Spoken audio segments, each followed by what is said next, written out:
जैसा कि हम जानते हैं कि पुण्य भूमि भारत संतों की और महापुरुषों की भूमि है।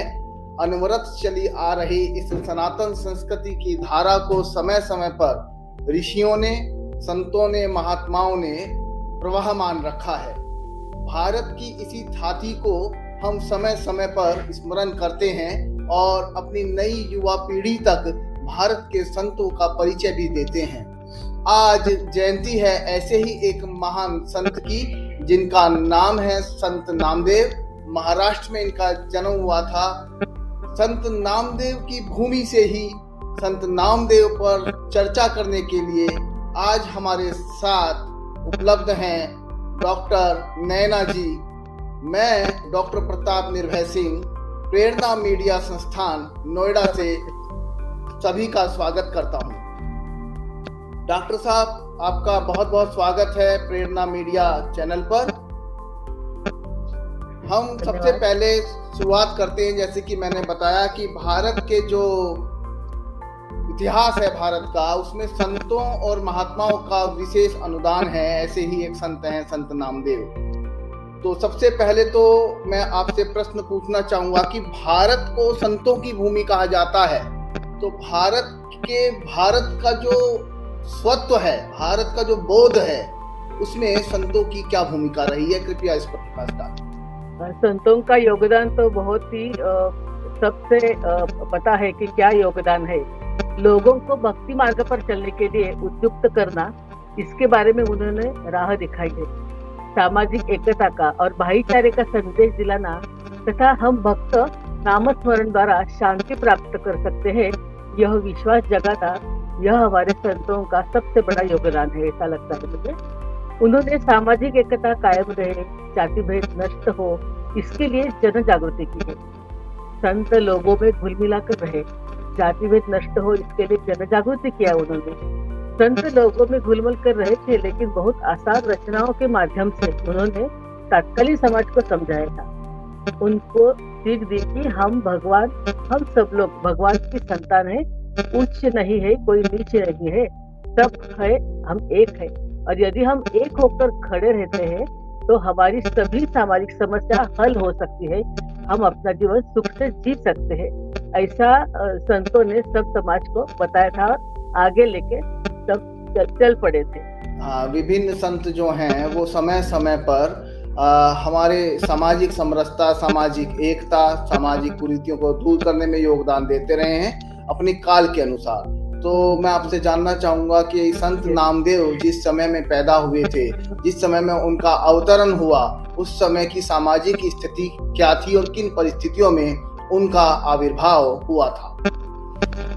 हम नामदेव जी के जन्म का जो शतक देखते हैं, 12वां, 13वां, 11वां, तो उस शतक की परिस्थिति बहुत अलग है, बहुत प्रतिकूल थी। तो संतों के लक्षण हम जब देखते हैं, उसका विचार करते हैं, तो ध्यान में आता है कि विठल की जो उपासना करते हैं, नामस्मरण जो इसका साधन है, और जो आचार शुद्धि से आगे बढ़ते हैं, जो आत्मोद्धार के साथ लोकोद्धार भी करना इस ध्येय से कार्यरत है, वो संत कहलाए जाते हैं। संतों का कार्य यही एक दृष्टि से समाज कार्य है। संत समाज का एक दीपस्तंभ जैसे है, क्योंकि अपने आत्मीय बल के आधार पर वह समाज को मार्ग दिखलाते हैं। और संत ज्ञानेश्वर जी ने संतों के गुण पसायदार में वर्णन किए हैं। संत संपूर्ण जगत का कल्याण चाहते हैं, जो कल्पतरु के बीच बगीचे के जैसे है, सचिव चिंतामणि के गांव है, वो कलंक रहित चंद्रमा है और ताप रहित सूरज जैसे है। ऐसे है संतों के लक्षण, ये ज्ञानेश्वर जी ने वर्णन किया था। महानुभाव पंथ के चक्रधर स्वामी थे, समर्थ संप्रदाय के स्वामी रामदास थे, वारकरी संप्रदाय के संत ज्ञानेश्वर, संत एकनाथ, संत तुकाराम, संत नामदेव, यह सभी महानुभावों ने समाजोद्धार का कार्य किया है। मध्ययुगीन जो मुगल आक्रमण के पश्चात भोला समाज, खास करके निम्न स्तर के जो लोग थे, वो अपनी उपजीविका चलाने वाले बलूतेदार, व्यापारी आदि सभी तबके को संतों ने किसी भेदभाव बिना परमार्थ की सीख दी। यदि उस समय की सामाजिक स्थिति का जायजा लेते हैं तो पता चलता है कि जाति भेद, आपस में मतभेद आदि से समाज का मानव बंटवारा हुआ था। विविध पंथ उपपंथ में समाज बिखर चुका था। और ऐसे में इस समाज को संगठित करके उन्हें सभी समस्याओं से ऊपर उठकर एक विचार देने की आवश्यकता है। एक ऐसा विचार जो सबको मान्य हो और जिसका आचरण करने में उससे कोई कठिनाई ना उठानी पड़े। यह विचार था नामस्मरण। नामस्मरण चित्त शुद्धि के बिना नामस्मरण कोई काम का नहीं। यह बात नामदेव जी ने स्पष्ट रूप से बताई। किसी व्यक्ति की पहचान उसकी जाति के आधार पर न किए जाए, ऐसे वो मानते। वो कहते थे, तुलसी जिस आंगन में उगती है वह अपवित्र जगह की नहीं हो, लेकिन हम तुलसी को पवित्र ही तो मानते हैं। पुष्कळ भूमीवरी उगवली तुलसी, अपवित्र केसी म्हणो नये। काकविष्ठे माझी जन्मे जो पिंपळ, तवा अमंगळ म्हणो नये। दासीची या पुत्रा राज्यपद आले, उपमा मागील देऊ नये। नामा म्हणे तैसा जातीचा मी शिंपी, उपमा जातीची देऊ नये। तो पुष्कळ भूमीवरी उगवली तुलसी यानी किसी भी अपवित्र जगह पे तुलसी उगती है, लेकिन वो जगह ये हो अभी अपवित्र होगी, लेकिन तुलसी तो पवित्र ही कहलाती है। से अपवित्र मत हो। काकविष्ठा से जो बीज बोया जाता है कहीं पर भी, उससे पिंपल का पेड़ उग जाता है। तो पिंपल का पेड़ तो हम पवित्र मानते हैं, वो विष्ठा की बात हम करते नहीं, उसकी सोच भी नहीं कर सकते। दासी का पुत्र को राज्यपद मिला है, तो उसके बाद उसको राजा ही कहलाएंगे, उसे दासी पुत्र मत कहलाओ। ऐसी जो सीख है वो नामदेव जी कहते हैं। संत चोखामेळा भी यह पिछड़े वर्ग से यानी अस्पृश्य जाति से आए थे, और वही भी संत थे। तथापि नामदेव जी कहते हैं कि हमें उनका कार्य मानवतावादी दृष्टिकोण से देखना चाहिए। दीवार गिरने की वजह से संत चोखामेळा का मृत्यु हुआ, तब नामदेव जी ने स्वयं उसकी अस्थि विसर्जन के लिए पंढरपुर लाई और महाद्वार के सामने स्थापित की। यही घटना अलौकिक मानी जाती है ये संतों के जीवन में। कोई भी सामाजिक परिवर्तन आसानी से नहीं हो सकता। संत नामदेव जी ने उसके लिए बहुत बड़ा संघर्ष किया है और अपनी बात लोगों के सामने प्रस्तुत भी की है। उन्होंने लिखे हुए अभंग 200 के करीब है। नामाचा महिमा व नेण्याची पै ब्रह्मा, म्हणून या कर्मा अनुसरला। नाम हेची कर्म, नाम हेची धर्म, केशव हे वर्म सांगितले। नाम शुद्ध स्नान, नाम शुद्ध संध्या, नामाविण वेद आणि नाही। नाम होय गती, नाम होय मुक्ति, नाम याचे चित्ती, राम नाम। नामदेव जी जब अभंग लिखते थे तो मनोव्यापार पर भी टिप्पणी हुआ करते थे। मन चंचल है, प्रवृत्ति पापकी है, और इसलिए मन सत्परोक्त होने हेतु वासना त्याग करना चाहिए। सत्संग यही एक समाधान हो सकता है। मन में जो भाव है वो आचार के रूप में प्रकट हो जाता है। इसलिए सत्संग बहुत आवश्यक है। सद्भावना और प्यार जो हमारे हृदय से आने चाहिए वो हम उधार नहीं ले सकते। जो 3 बातें उन्होंने बताई वह है शुद्ध चित्त, ईश्वर भक्ति और सत्संग। यही उन्होंने इसके बलबूते पर ही सब सामाजिक कार्य आगे लेके चले गए। उनकी जो जीवन है नामदेव जी के जीवन, आप ये करेंगे कि उनका जीवन हम कैसे देखते हैं, तो संत नामदेव जी का जीवन है तो उपलब्ध जानकारी के अनुसार संत नामदेव जी का जन्म महाराष्ट्र की परभणी जिले में नरसी बावनी करके एक गांव है छोटा सा, उसमें 26 अक्टूबर 1270 में हुआ। उनके पिता का नाम था दामाचे चिंपी, चिंपी यानी दर्जी, और माता जी का नाम था गोणाई।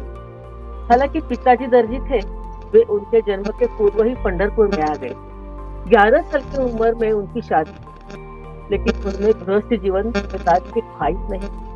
वे ईश्वर चिंतन में लगे रहे थे। मुख में विठ्ठल नाम और हाथ में चिपड़ा, एक किस्म का वाद्य है, चिपड़ा ऐसे ऐसे बजाते हैं, और ये लेकर नामदेव जी मंदिर में तल्लीन होकर रहते थे। माताजी गोणाई यानी राजाई, इन्होंने बहुत समझाया कि लेकिन नामदेव जी नहीं माने। एक अभंग में वो लिखते हैं, चिंपिया कोई माझा जन्म झाला, यानी एक दर्जी के घर मेरा जन्म हुआ है।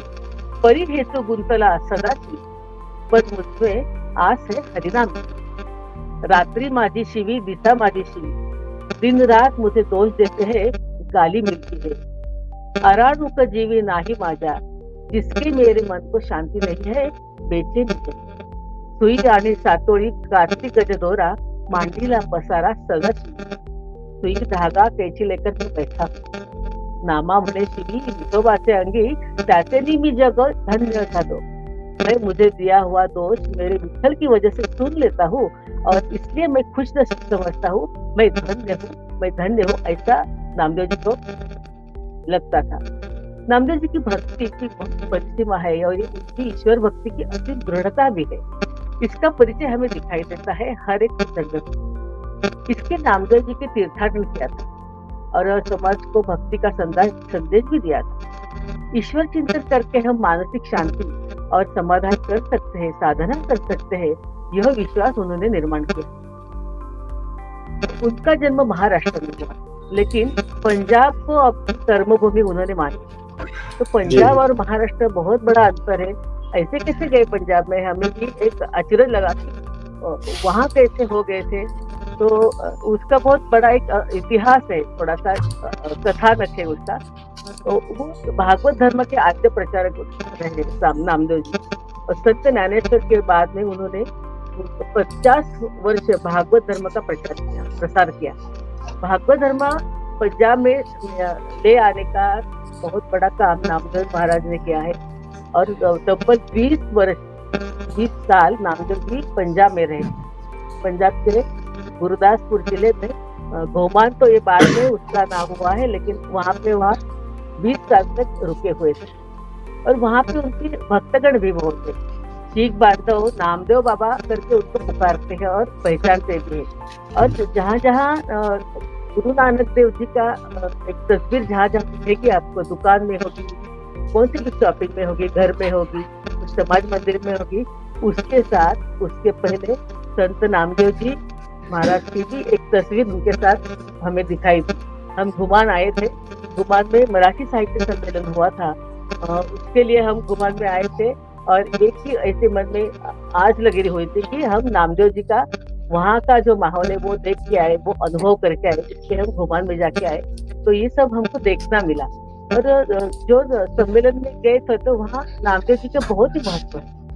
तो जितने लोग मिले हैं अभी तो वो बहुत खुश रहे थे कि नामदेव जी के महाराष्ट्र से ये सब लोग भक्तगण घुमान में आए हैं, हमारे पंजाब में आए हैं, उनका इतना अच्छा तरीके से उन्होंने स्वागत किया कि हम तो देखते रहेंगे कि ये कैसा इतना हो सकता है। तो पंजाब हो, कोई भी प्रांत हो, कोई भी संत हो, लेकिन हमारी संस्कृति भारत के इस स्तर पर देखते हैं, देश के स्तर पर तो एक ही है। संतों का विचार जो शुद्ध विचार है वो सभी जगह के ये लागू हो सकता है। तो इसलिए जो पंजाबी हो, महाराष्ट्रियन हो, दक्षिण भारतीय हो, हमारे विचार तो एक ही है, संस्कृति भी एक ही है, एक भारत का ये पूरा प्रतीक है। ऐसा हमें अनुभव भी किया वहाँ पे। तो हमारा ये विठुरामा सा गजर बोलते हैं उसको कि विठल विठल विठल विठल, ये सैकड़ों मील दूर पंजाब में हमारे नामदेव जी ने वहाँ पे शुरू कर दिया उसके 6 साल बाद। और नामदेव जी के 200 साल बाद गुरु नानक देव जी का ये सब संचार शुरू हुआ और उनका आविर्भाव हुआ। तो ये जो वो भी यही कार्य और उन्हें आगे लेके गए वो। और ये जो भक्ति थी पंजाबी बातों में प्रसारित जो करी है नामदेव जी ने, वो बहुत अभूतपूर्व है। 20 साल ये थोड़ा समय नहीं है, बहुत बड़ा समय है। अंतर तो कितना है कि यहाँ से वहाँ गए तो क्या करना चाहिए, तो वहाँ के लोगों को बहुत ज्ञान और सेवा, परम भाव, परस्पर सहकार्य भाव, एकता, समता, ये सब उन्होंने सिखाया। और अड़चन में कैसे हम मार्ग निकलेंगे इसका भी उन्होंने कुछ प्रसंगोपात ये किया है, परिचय दिया है, प्रसंग दिए हैं कुछ। तो ये मराठी में उनके जो रचना है, अभंग रचना है कुछ जो ये है, तो ऐसे पंजाबी में भी है। पंजाबी भाषा उन्होंने जो जैसा देश वैसा भेष, ऐसा जो बोलते हैं, तो वहाँ गए तो वहाँ की पंजाबी भी उन्होंने सीख ली।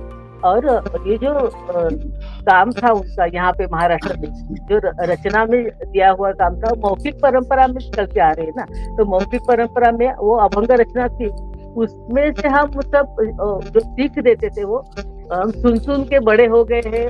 जो दो चार पीढ़ियां है वो सब संतों की ये रचना सुन के, वो अभंग सुन के, वो जो गायन है, हम बहुत बड़े प्रसिद्ध कलाकार के मुंह से हम सुनते हैं, संगीतकारों से उसका अच्छा ही सुनते हैं, और अभी भी हमके मन पर वह हबीब है।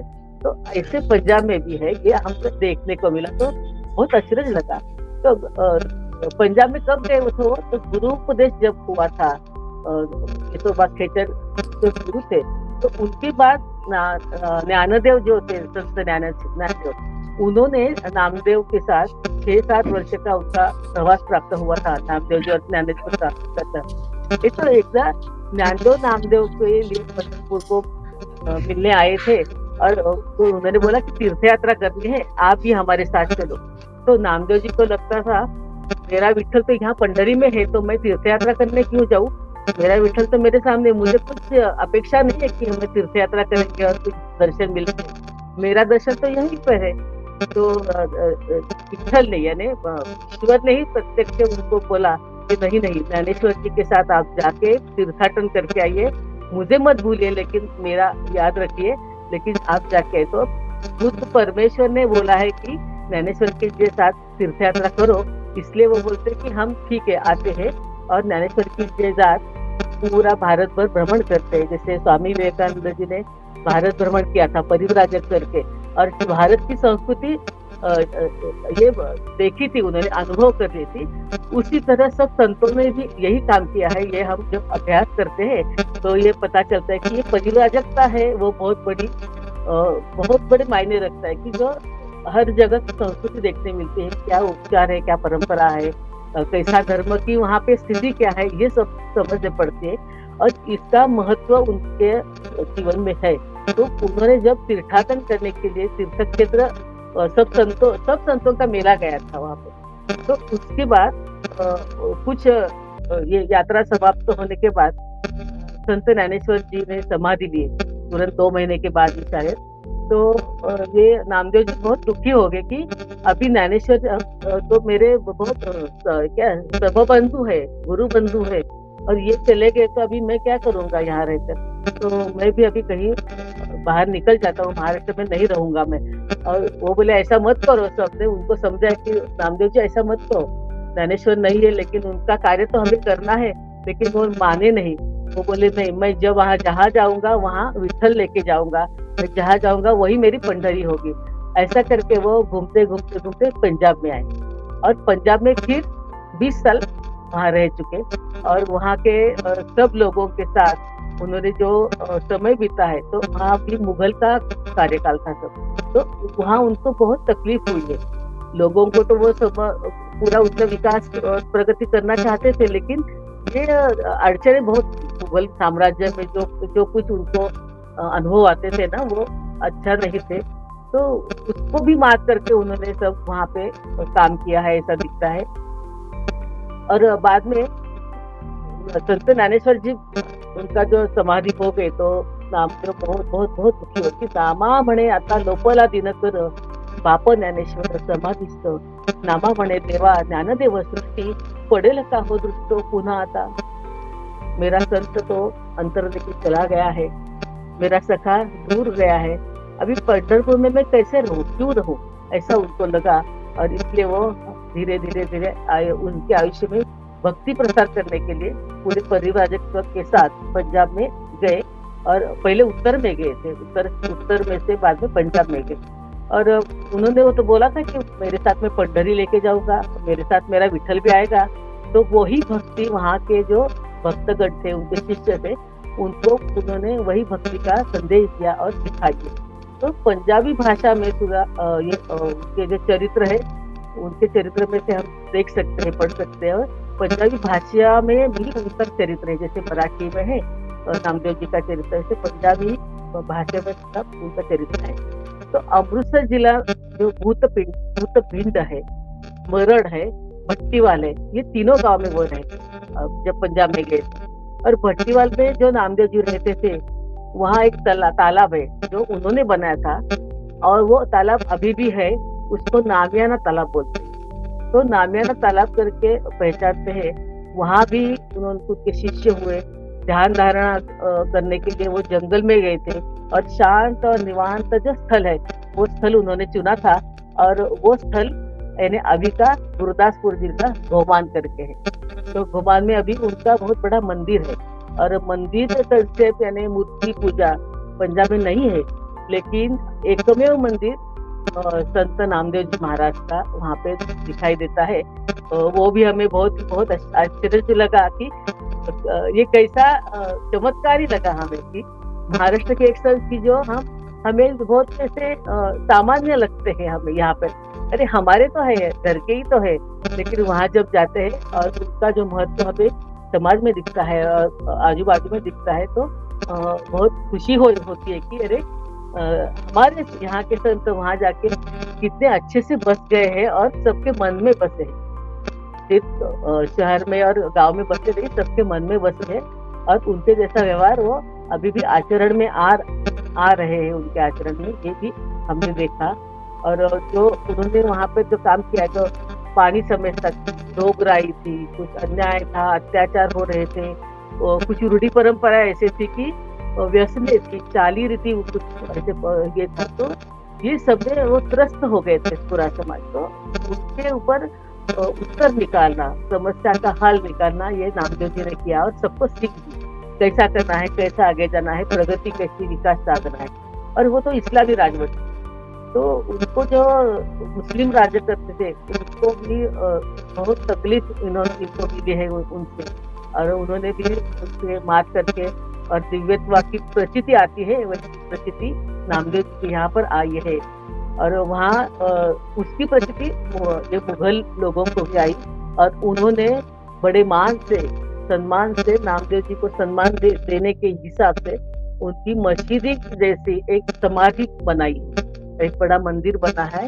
वो उसका बीच में का घूमट है वो मस्जिद जैसा है और आजू बाजू का जो पूरा बांधकाम है वो सब मंदिर जैसा है। तो ये हमने देखा, तो उनके मन में भी परिवर्तन किया था, नामदेव जी के विचार से हुआ था ये सब। ये देख के संतों का योगदान कितना महत्व का है कि परिवर्तन हो सकता है मन में लोगों का। तो ये बहुत अचरज की बात है और सच भी बात है कि अभी भी हम इस समाज में ऐसा हो सकता है। और ये इसलिए सामाजिक, सांस्कृतिक, भाषिक और राष्ट्रीय ऐक्य के प्रतीक मानते हैं हम संत नामदेव जी को, क्योंकि वो पंजाब और महाराष्ट्र दोनों का जब हम विचार करते हैं तो सामाजिक जो ये है अवस्था है, सांस्कृतिक जो अवस्था है और भाषिक, इस सब का एक ऐक्य हमारे वहाँ पर दिखता है। और उनका काम तो बहुत बड़ा काम है पंजाब में, क्योंकि सिख संप्रदाय का जो आदि ग्रंथ है उसका आदि ग्रंथ में संत नामदेव जी के 62 पदों का समावेश किया है उसमें। जैसे हमारी यहाँ पे रचना है अभंग रचना मराठी में, तो पंजाब में सिख इसमें भाषा में वहाँ पे 62 पदों का समावेश उसमें किया है।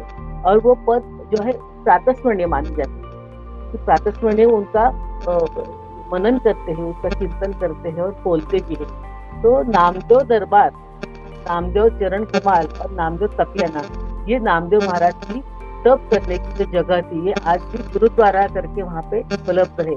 और जैसे गुरुदेव जी के और गुरुद्वारा जो है वैसे गुरुद्वारा नामदेव जी के नाम पे भी वहाँ पे मिलते हैं। यही बहुत बहुत आश्चर्य की बात है और बहुत खुशी की बात है हम मराठी लोगों के लिए, ऐसा लगता है। और उसकी बड़ी बड़ी मंदिर भी है। तपियाना के बाहर तो सेवा, नामदेव जी की सेवा करना है। अभी के भक्त यानी अभी इसी परिस्थिति में जो भक्त है वो भी भक्त कैसे नामदेव जी के सच्चे भक्त, ये हमें उसका एक प्रसंग दिखा हमने। बाहर जो सबकी चप्पल और बूट पड़े थे, सबके अस्ताव्यस्त थे। जब आप दर्शन में अंदर जाते थे नामदेव जी के समाधि के, तो बाहर एक 2 लड़कियां थी। वो लड़कियां वो सब बूट चप्पल इकट्ठे करके फड़के से पूछते, साफ सफाई करके फिर ऐसे व्यवस्थित वो जुड़ जाते बनाए रखते थे। और बाद में बोला कि आप क्या नौकर है क्या, आप यहाँ पे नौकरी करते हैं क्या? नहीं, ये तो हमारी नामदेव जी की सेवा है, हम उसके भक्त हैं, इसलिए हम ये पायदान है वो सब हम साफ करते हैं और अच्छी तरह से स्वच्छ करके रखते हैं वहाँ पर। तो ये भी एक अलग बात हमें दिखाई पड़ेगी। अभी के काल में भी ऐसा हो सकता है, जो उसका जो काल था उनका 13वीं शताब्दी का, उसमें तो है ही, लेकिन अभी के मन में भी हमारे मन में उनके लिए कितना आदर भाव है, कितना संतों के लिए श्रद्धा है ये भी हमें दिखाई पड़ी। तो ये जो हम जब वहाँ पे गए तो लोगों को इतना आश्चर्य हुआ कि घुमान में जब महाराष्ट्र के सब लोग आए हैं तो वो बहुत ही उनको हम ही रामदेव जी के सब साथी है ऐसे करके हमारा स्वागत किया उन्होंने। और हमारे घर में पधारी है और हमारे घर में नामदेव जी आएंगे, आप आएंगे, तो ऐसी उनकी भावना थी। तो ये वो बहुत ही, और हमारे घर खाने आइए, उनका जो ये दातृत्व था पंजाबी लोगों का, वो हमें वहाँ पे बहुत अच्छा उसका अनुभव किया हमने। तो बहुत ही अच्छा घुमान, इसलिए घुमान और यानी पंजाब और महाराष्ट्र का एक अलग सा नाता जुड़ गया सभी से, और हम बहुत प्रेम करने लगे हैं घुमान पर, ऐसा मुझे लगा है। तो वारकरी संप्रदाय, ये सब वारकरी संप्रदाय का सब काम और जो स्थान है, तो नामदेव जी ये संप्रदाय में से आते हैं, वारकरी संप्रदाय में से। तो महाराष्ट्र में एक ऐसा लोकप्रिय संप्रदाय है कि जो वारकरी संप्रदाय कहलाता है। वारकरी यानी वारी करने वाला, वारी यानी यात्रा, लेकिन यात्रा कैसी होती, नियमित रूप से वारी करने वाला जो है वो वारकरी है। तो किसकी यात्रा करनी है, विठल भक्ति और विठल की पंढरी की यात्रा, लेकिन कैसे करनी है, तो एक साल में एक बार पंढरपुर और एक बार आळंदी संत ज्ञानेश्वर जी। तो ये 2 यात्रा है हर साल में, एक बार कंपल्सरी जो करते हैं वो वारकरी कहलाते हैं। तो वारकरी संप्रदाय में हर सब लोग, एक हमारी महाराष्ट्र में तो वो आषाढ़ एकादशी की जो यात्रा चलती है, पर बहुत बड़ी यात्रा है और बहुत बड़े भक्तों का मेला रहता है। तो ये दृश्य देखने लायक रहता है बहुत, और समझ में लायक की विचार करने लायक रहता है कि अरे ऐसी कैसी भक्ति है, क्या है इसके मन में भाव, ये तो समझना चाहिए। तो ये जब हम उनका विचार करेंगे और समझ लेंगे संतों का विचार, तभी हमें पता चलता कि इनकी भक्ति इतनी क्यों है, और इतने वो इतनी सब क्या बोलते, बहुत आश्चर्य आती है, समस्या आती है, फिर भी वो पंढरी के या आषाढ़ी एकादशी पर पहुंच जाते हैं, किसी भी हालत में पहुंचते हैं। वो उनका सबसे बड़ा दास क्या बोलते हैं, भक्तों का महत्व है उसका, उनके लिए पंढरी का। तो व्रत समझ के, असीधारा व्रत है ऐसी समझ के वो अपना जो दैवत है, उपास्य दैवत पंढरपुर स्थित विठोबा, उसके दर्शन प्रीत्यर्थ नियमित पंढरपुर की यात्रा करते हैं। ये जो वारी है, यात्रा है, वो वारी उनकी साधना है, वो साधना के नाम से उनको जानते हैं। ये हमारी साधना है, इसलिए हम करते हैं। और ये ऐसे कोई ऐसे जो हम जब पर्यटन करते हैं, ऐसा पर्यटन नहीं है वो कि चलो कश्मीर को घूमने जाएंगे, यहाँ घूमने जाएंगे, इस तरह का ये पर्यटन नहीं है। तो ये उसको बहुत अलग मायने में महत्व देखना पड़ता है कि कार्तिक शुद्ध एकादशी और आषाढ़ शुद्ध एकादशी से 2 बार ये यात्रा रहती है। और जो मालकरी रहते हैं, तो मालकरी यह वारी करते हैं और ये साधना करते हैं, और उसको वारकरी को मालकरी भी बोलते हैं। मालकरी यानी माळ म्हणजे माला, माळ यानी माला, जो माला तुलसी के 108 मणि की माला गले में डालते हैं और वो पहनकर नया हमारा आध्यात्मिक जन्म हुआ है ऐसे मानते हैं, और इसलिए वो वार करी, ताड़ करी और माला करी, माळ करी ऐसे बोलते हैं। तो इस संप्रदाय जो है वारकरी संप्रदाय, तो इसको भागवत धर्म भी कहते हैं। भागवत धर्म का प्रचार इसमें सब है। तो भागवत धर्म यानी वैष्णव धर्म, जो विष्णु का यानी विष्णु का कृष्णावतार जो है, वासुदेव भगवान की यही उपास्य दैवत समझते हैं। और वारकरी संप्रदाय जो है वो यानी सनातन वैदिक धर्म की भक्ति को प्राधान्य देने वाला संप्रदाय यानी वारकरी संप्रदाय होता है। इसके नियम होते हैं कि हर साल एक बार पंढरपुर और आळंदी में यात्रा करनी होगी, सत्य बोलना होगा, परस्त्री को मातृ समान मानना होगा, प्याज, लहसुन और मांसाहार वर्जित करना होगा, मद्यपान वर्जित करना होगा, रोज हरिपाठ पढ़ना होगा और रामकृष्ण हरि का मंत्र जाप करना होगा, और प्रपंच में रोज की जो दैनंदिन व्यवहार होते हैं, जो काम करने हैं, वह विठल नाम स्मरण करते करते वो पूरे करना है, ऐसा नियम है। और ये नियम और वचन का पालन मन में ठान लेकर यह माला गले में डालते हैं और यानी वारकरी संप्रदाय की दीक्षा देते हैं, वो दीक्षा लोग लेते हैं। और यह भक्तगण माथे पर गोपी चंदन का ऊर्ध्व पुंड्रू, उसको बोलते हैं ऊर्ध्व पुंड्रू एक विशेष टीका धारण करते हैं और वारकरी आचार धर्म का यह भी एक हिस्सा है। तो ऐसे वारकरी बन जाते हैं और यानी भक्त बन जाते हैं विठ्ठल जी के। इस वारी में कीर्तन परंपरा रहती है, तो ये कीर्तन परंपरा बहुत बड़ी क्या दिशा देने वाली है। कीर्तन में बहुत कथा जैसे कथकली, कथक में जो नृत्य की कला में से जो हम एक प्रसंग एक कथा कथन करते हैं, उस तरह कीर्तन में भी जो परंपरा है, उसी तरह कुछ हमें जो भारतीय मूल्यों का जो प्रचार प्रसार करना है, उस भारतीय मूल्यों को लेकर अलग अलग प्रसंग, अलग अलग उदाहरण देके ये सब संत लोग हैं, जो कीर्तन वाले लोग हैं, कीर्तनकार है, वो सब लोग ऐसे इस टाइप में प्रकार में कीर्तन का काम करते हैं। और भक्तगण जो है उनके मन में, जो उपस्थित भक्तगण है उनके मन में भक्ति रस का परिपोष करना और भागवत संप्रदाय का प्रसार करने का उद्देश्य कीर्तन परंपरा में रहता है। तो संत नामदेव जी आद्य कीर्तनकार माने जाते हैं। संत नामदेव जी आद्य कीर्तनकार माने जाते हैं। वो बोलते हैं, नाचू कीर्तनाचे रंगी, ज्ञान दीप लाऊ जगी। ऐसे कहकर उन्होंने भजन कीर्तन के माध्यम से विठ्ठल भक्ति का प्रसार भारत में सब जगह किया है। यह प्रचार उन्होंने 54 साल तक किया है। यानी संत ज्ञानेश्वर समाधि लेने के बाद 54 साल उन्होंने काम किया है और महाराष्ट्र के बाहर भी उनका शिष्य परिवार निर्माण हुआ है। संत नामदेव जी ने वारकरी संप्रदाय को तत्व ज्ञान का आधार दिया था, लेकिन नामदेव जी ने एक छोटे बच्चे की अपनी माँ के प्रति जैसा प्रेम होता है, उसी तरह की ईश्वर भक्ति करने का एक आदर्श लोगों के सामने रखा है नामदेव जी। डॉक्टर साहब बहुत अच्छा आप बता रहे हैं। मुझे लगता है कि ये जो आपने जानकारी दी है, बहुत नई जानकारी भी है इसमें। आपने किस प्रकार से 13वीं शताब्दी में, जब कोई यातायात के साधन नहीं थे, महाराष्ट्र से निकले वो संत भारत की परिव्राजक परंपरा को पालन करते हुए वो उत्तरोत्तर भारत में पहुंचे और उत्तर भारत में फिर भी विशेष रूप से पंजाब को अपनी कर्मभूमि उन्होंने बनाया।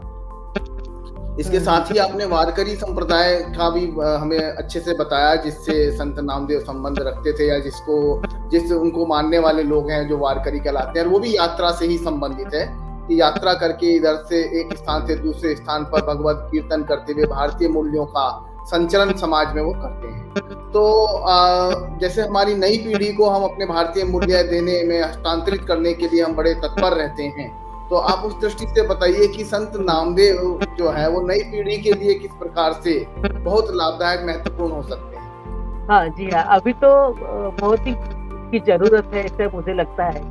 आज की पीढ़ी के लिए संत नामदेव जी की चीज बहुत मायने रखती। आज लोकशाही में जो परिस्थिति का उद्भव हो गया है, सख्त राजकीय वातावरण है, आरक्षण या जाति पाति के आधार पर जो हो रहा है, वैचारिक आंदोलन है, समाज को बहुत विचलित कर रहा है।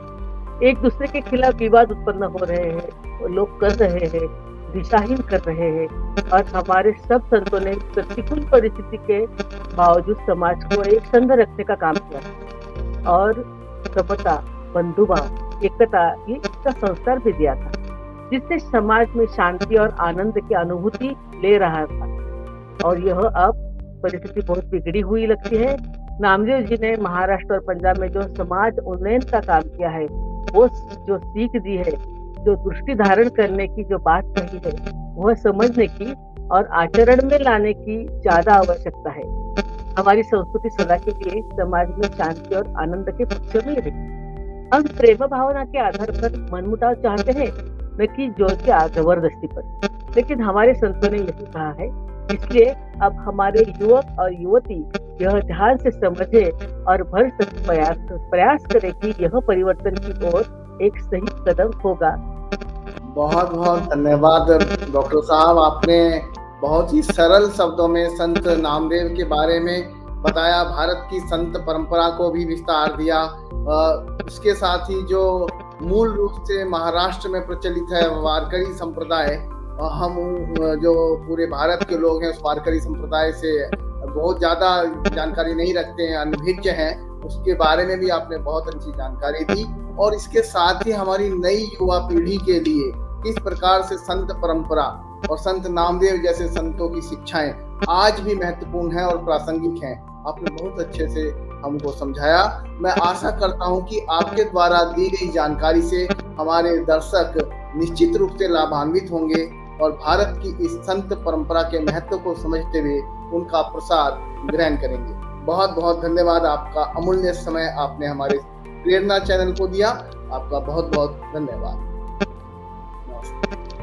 प्रेरणा मीडिया और आप सभी को बहुत धन्यवाद। देखो, मुझे यह संधि दी बोलने की, और नामदेव जी के लिए बहुत सारा प्रणाम।